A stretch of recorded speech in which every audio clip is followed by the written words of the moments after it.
Hey everyone, this is, I'm actually going to have to do day 2 and 3 together.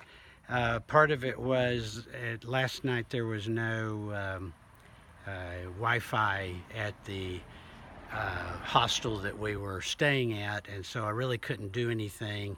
And today was a pretty difficult hike. We went about 15 miles from Orison to Espinal, and we got here a little bit ago and were able to um, take a shower and do our laundry. So far it's been great because both of the hostels we've stayed in to date have had a washer and dryer, so we haven't had to wash our own clothes in the shower and hang them out on the telephone line, the clothesline. So it's we're having a glass of wine. We're actually going to go to mass tonight. There's a mass at 7 o'clock at this Catholic church in Espinal. Espinal is a very small town, but it's a very nice hostel. There's probably 12 to 15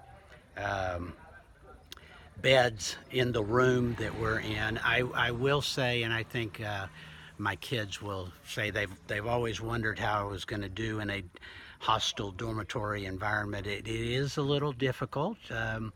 Last night, I don't know if I was suffering from a bit of jet lag or just the fact that at least one or two of the people in the room were snoring heavily even through my earplugs.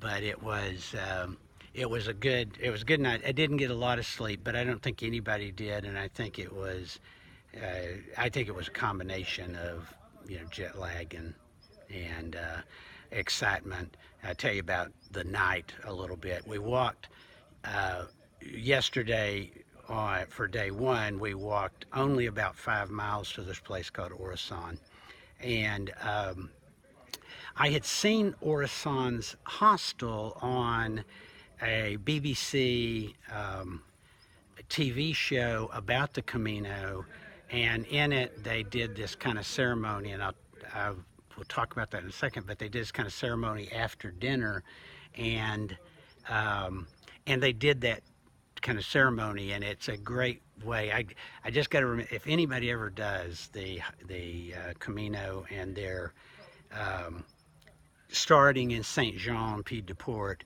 I just recommend stop in Orison. You have to make reservations. There's only 28 beds, and there's like 4 rooms with 7 beds. Well, in our room there's 6 beds, 3 bunk beds, and so some way they're configured where they only have 28 rooms. But at night you do a communal dinner, and it's one of those things that it's a aha moment for doing the Camino. So I recommend anybody ever does it, make your reservations early and stop at Orison. You won't regret it. It's a short day, but it's a very difficult day because you're climbing, in 5 miles, you're climbing almost 3,000 feet. So we made it up to Orison.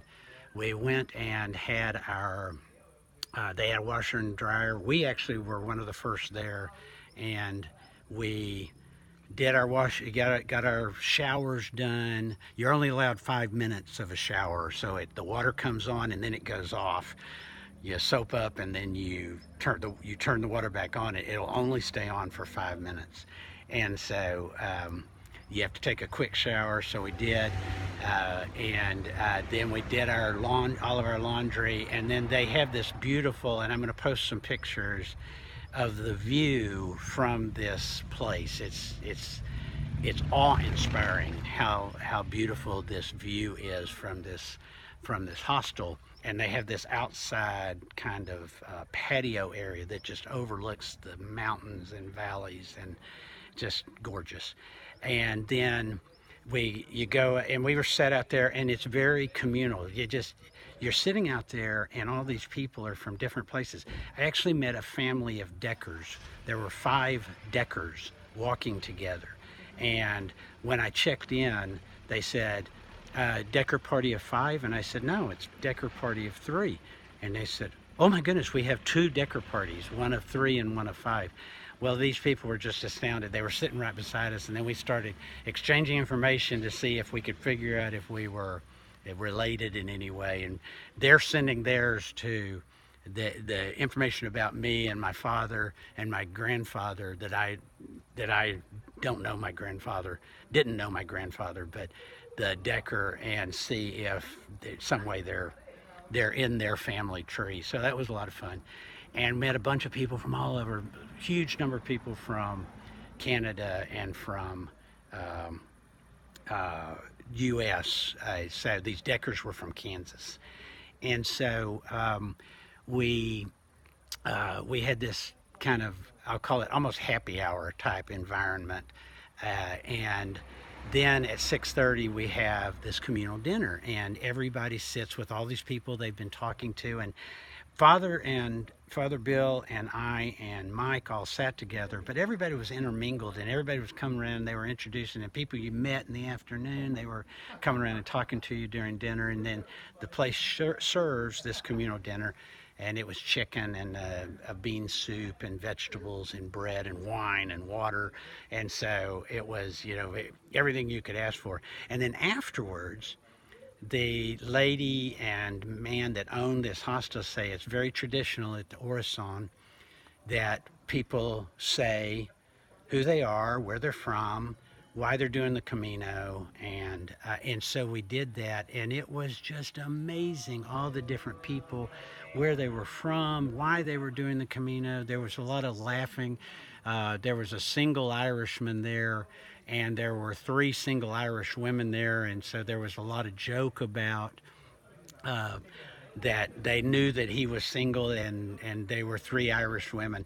Well, then Father Bill stood up and said, I just let everybody know I'm single too. And a couple of women raised their hand, and he goes, well, and I'm sitting there going, oh my gosh, they're about to get a surprise of their life. And so Father Bill says, I'm walking the Camino because I'm celebrating 2 milestones, my 80th birthday, and everybody claps.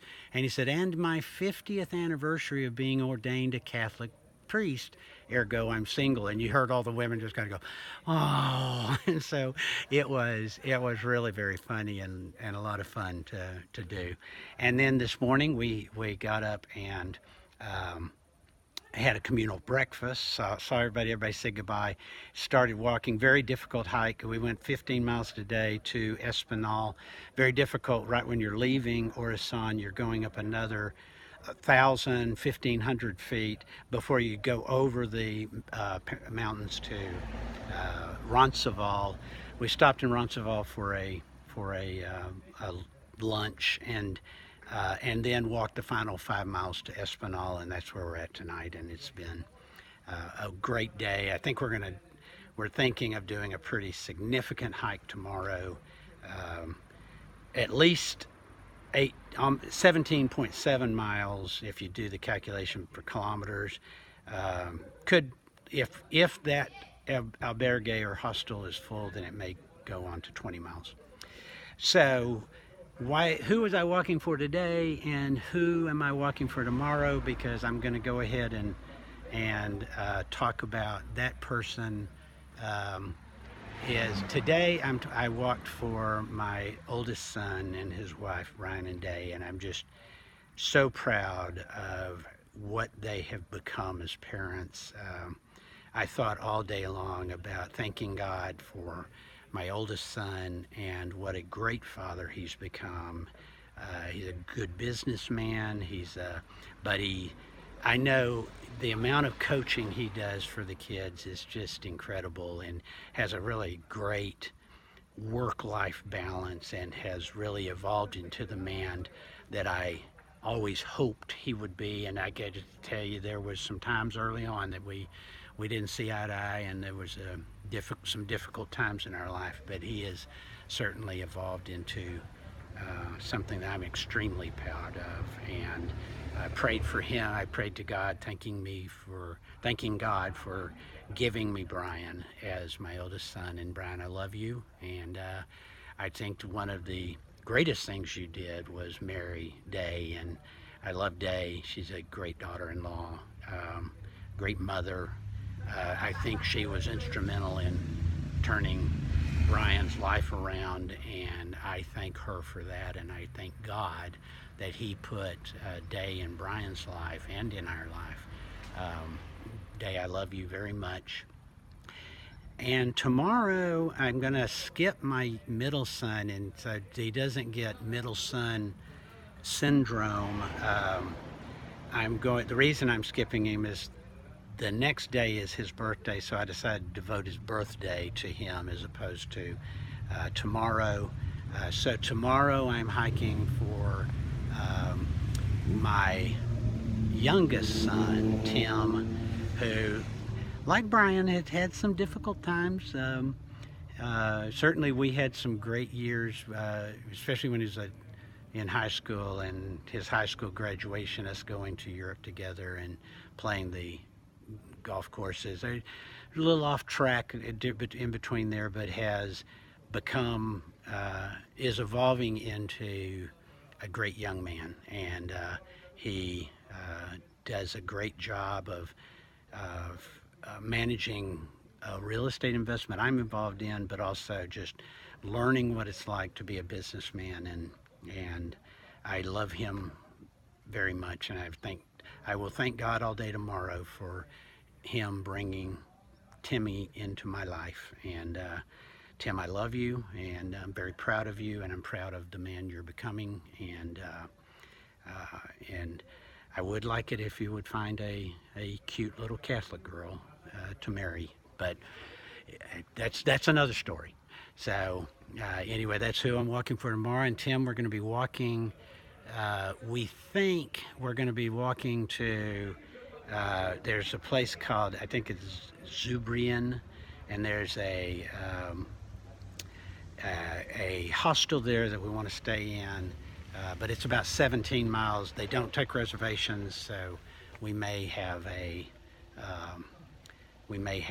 to keep going, which might put us at 20 miles, and that's a little town just before Pamplona, and so it could be that tomorrow's going to be our longest hike, maybe even of the whole thing, and I'll be praying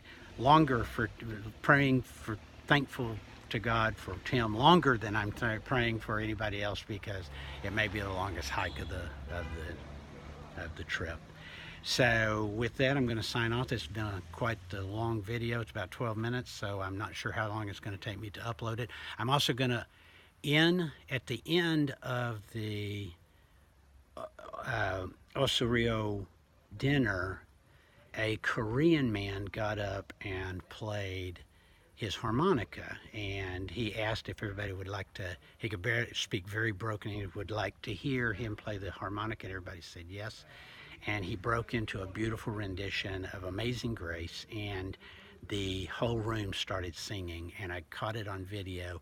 I'm going to upload that video so that you can see it, and this is just one of the reasons why, if anybody hikes this, make your first stop Osario.